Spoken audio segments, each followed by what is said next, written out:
दोस्तों 2024-25 में जो आधार सेंटर लेना चाहते हैं उनके लिए वीडियो बना रहा हूं। कितना खर्च आएगा, क्या आएगा, क्या क्या सर्विस मिलेगी, यहां पे देख लीजिए। सबसे पहले सर्विसेज में आपको देखा, अगर हम बात करें आधार आईडीबी सुविधा की, तो यहां पे न्यू आधार एनरोलमेंट आप कर सकते हैं।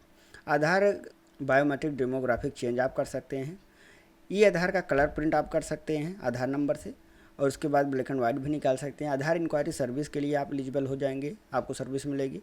स्पेशल आधार सर्विस जो भी रहेगी आपको डाउनलोड करने की मिल जाएगी, मतलब आधार नंबर से डायरेक्ट आप डाउनलोड कर पाएंगे बिना OTP वगैरह के। तो ये सारी सुविधा मिलेंगी। आपको कैसे मिलेंगी, आपको खर्च कितना आएगा? खर्च आपको कुछ नहीं आएगा दोस्तों। आपको अगर यहाँ पे हम बात करें 5,619 रुपये आपको खर्च आएगा ये साइन बोर्ड के लिए। क्योंकि यहाँ पे क्या है कि अगर हम बात करें, अगर आप आधार कार्ड लेना चाहते हैं, सेंटर लेना चाहते हैं, तो यहाँ पे देखो, तो इसमें क्या होता है कि आपको 2-3 चीज़ें आपको देखना होता है। ये आपको सिक्योरिटी रिफंडेबल डिपॉजिट जमा करना होता है, आपको 30,000 का अमाउंट जमा करना पड़ेगा।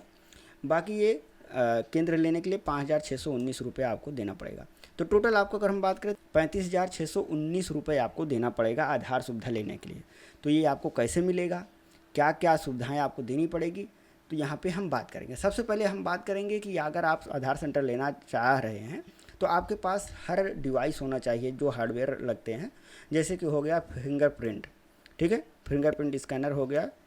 तो ये अगर आप लेंगे, अगर आप पास नहीं है तो क्योंकि लेना पड़ेगा, तो बाहर से लेने से अच्छा है कि जब जो सर्विस आपको दे रहा है उसी से ले लीजिए, वो तो एक ही बात हुई। तो यहाँ पे पूरा किट ही आपको मिल जाएगा। तो यहाँ पर अगर फिंगरप्रिंट अभी आप लेते हैं, नेट अगर आपको कनेक्ट करने का डोंगल है तो ये आप हटा दीजिए। बाकी आइरिस स्कैन करने का यहाँ पर अगर आप वाईफाई लगाए हैं तो इसको आप लेने की ज़रूरत नहीं है। ये आपको GSM डोंगल एक देगा जो पहले आता था। तो उसमें क्या है, कायदे से आपको इम्पॉर्टेंट है वो तो लेना ही पड़ेगा। वेब कैमरा भी इम्पॉर्टेंट ही होता है। GPS डिवाइस आपको लेना पड़ेगा। मल्टी फंक्शन प्रिंटर आपको पास होगा तो प्रिंटर लेने की ज़रूरत नहीं है। अगर आपके पास प्रिंटर नहीं है तो आपको प्रिंटर भी लेने की ज़रूरत होती है। तो मान लीजिए कि आपके पास कुछ नहीं है, आप एकदम टोटल नए हैं इस क्षेत्र में, आपके पास कोई सुविधा नहीं है, कुछ नहीं है, तो अब आपको कैसे मिलेगा? तो सबसे पहले तो अगर आपके पास कोई सुविधा नहीं है तो ये आपको सारे लेने पड़ेंगे। आपको सारे हार्डवेयर लेने पड़ेंगे, प्रिंटर लेना पड़ेगा, 30,000 रुपये का रिफंडेबल जो है डिपॉजिट जमा करना पड़ेगा, 5,619 रुपये का आपको ये साइन बोर्ड लेना पड़ेगा। तो अगर हम टोटल कॉस्ट की बात करें तो 1,18,023 रुपये आपको पड़ेगा अगर आप आधार सेंटर लेना चाहते हैं या ओपन करना चाहते हैं। तो इस प्रकार से आप घर बैठे जो है अप्लाई कर सकते हैं इस चीज़ के लिए। इन सभी सुविधाओं को लेने के लिए आपको एक जो है दिक्कत ये है कि आपको किसी सरकारी बिल्डिंग में बैठकर ही काम करना पड़ेगा, चाहे वो भारत गैस का बिल्डिंग हो, आईडीबी बैंक का हो। बहुत से हैं यहाँ पे सिलेक्ट कर सकते हैं कि आपको कहाँ से अथॉराइज्ड लेटर मिल रहा है। जैसे आपके पास जो बैंक होगा वहाँ पे आप जाके मैनेजर से बात कीजिए, उनको बोलिए कि मुझे एक अथॉराइज्ड लेटर लिख के दे दें कि मैं यहाँ पे बैठ के अपना काम कर सकता हूँ। वो वहाँ पे अपलोड करना पड़ेगा, तब आप जो है कुल मिला के ये सुविधा लेने के लिए आप कोई दुकान नहीं खोल सकते हैं, कोई सरकारी बिल्डिंग में बैठकर ही काम कर सकते हैं। आपने देखा होगा कि पोस्ट ऑफिस में बैठ के लोग ज़्यादा काम करते हैं, बैंक में बैठ के काम करते हैं। तो यही वो आईडी है जिसको लेकर वो काम करते हैं, क्योंकि वो सेपरेट कोई दुकान नहीं ओपन कर सकते इस आईडी को लेकर, क्योंकि वहाँ पे फ्रॉड होने के चांसेस ज़्यादा होते हैं। सरकारी बिल्डिंग में ये सब थोड़ा कम होता है।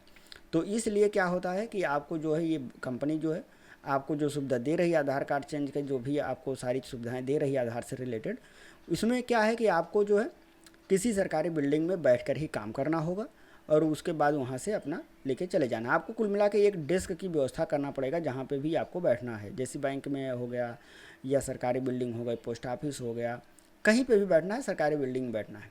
तो आपको मिलेगा कैसे?